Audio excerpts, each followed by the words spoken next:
On Monday, UEFA released a video, just 11 seconds, showing an ordinary man, a 34-year-old man, who had arrived in Salzburg in Austria. For all intents and purposes, it was an 11-second video about any man in Europe, but it wasn't. What it was a representation of the cooperation between Africa and Europe in the shape of the fact that the man was the referee from Somalia. His name is Omar Atan. And over the course of the World Cup, he trended globally because he had been selected to be a referee. When he got to America, he was sacked. And they said he couldn't be part of the World Cup. Everybody was angry because why would somebody spend his whole life getting ready for this moment only to be accused of links with a terrorist group? So that went aside. Europe, in the shape of UEFA, then smartly, just to take advantage and as a PR move, got him to officiate the UEFA Super Cup, which will be played on Wednesday between PSG and Aston Villa. On the face of it, it's just an African going to take a match to referee. But it's not that simple, because in April, Africa in the shape of CAF and Europe in the shape of UEFA signed a memorandum of understanding. And this memorandum of understanding encapsulated, or the scope of it was that Europe and Africa were going to share knowledge across things like youth football, women's football, refereeing like this one, coaching, education and capacity building, and so on and so forth. So what we are seeing is the first high-profile representation of this partnership.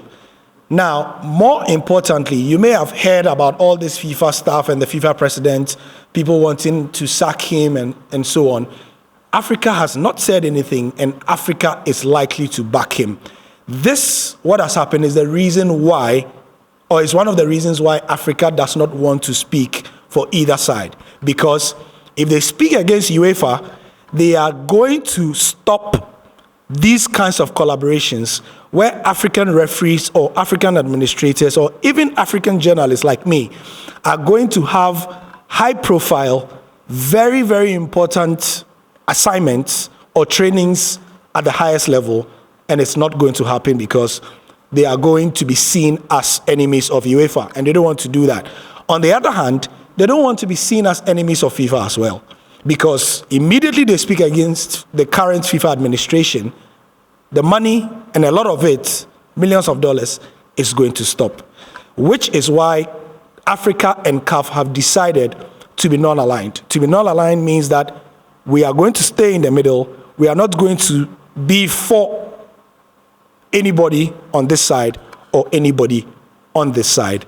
This explainer video is the latest in my series explaining the behind the scenes and what you don't see about African football. It's been recorded at a studio called Mido Productions, and it's located here in Accra. It's a wonderful facility that I've come to see today, and I'm excited to let you know that it's available. Big space for all sorts of things that I think, if you want, you are into that sort of thing for your podcasting, for your big TV productions, for your big studio gigs.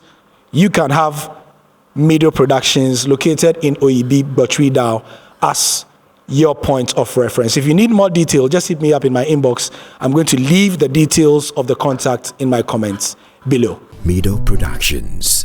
Sound, audio, and video.